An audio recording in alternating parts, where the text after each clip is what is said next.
Steve here, Sweet Home Freedom. How you doing today? I was watching a video today with Charlie Kirk and Candace Owens talking about socialism and how so many people in America are brainwashed to think socialism is the answer.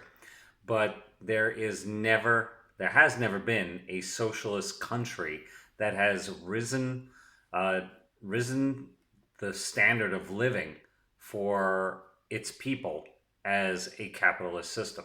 And what's interesting, I was looking up the word for capitalism, an economic system characterized by private or corporate ownership of capital goods, which are machines and buildings, land, and things to build things out of, to build tractors, to build hammers, to build houses, whatever it is, equipment, computers, by investments that are determined by private decisions. So people privately taking on the risk of giving their capital or wealth or money, and by prices, production, and the distribution of goods that are determined mainly by competition in a free market.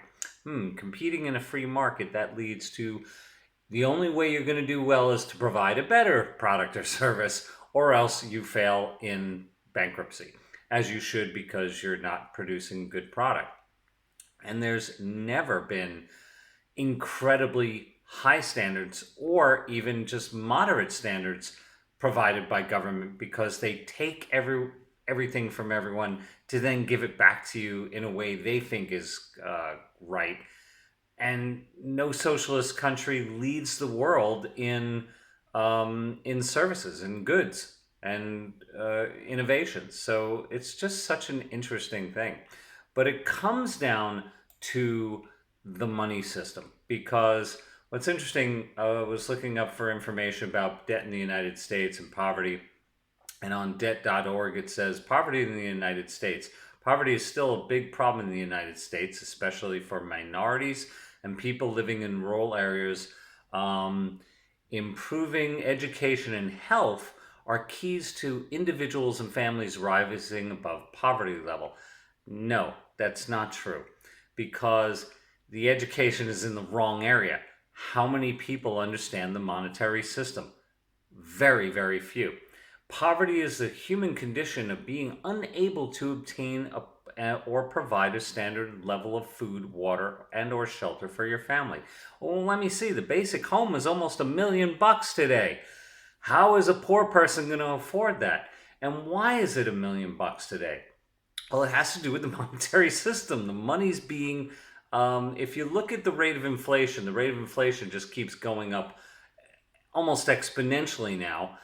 And the average wage doesn't go up exponentially. It barely moves. So if wages don't go up the same, and that's not because of the capitalists, it's because there's a standard of how much you can give without raising prices too much.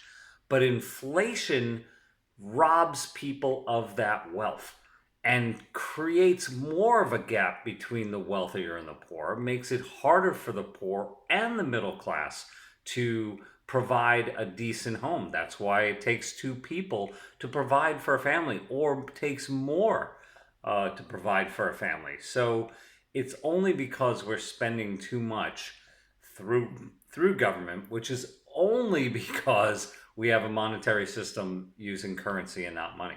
So it all comes back to the monetary system, which again is really hard to get this word out. So please like, share, and subscribe to get this word out to other people so they can grow this channel and help more people understand. Thanks for being here. Bye.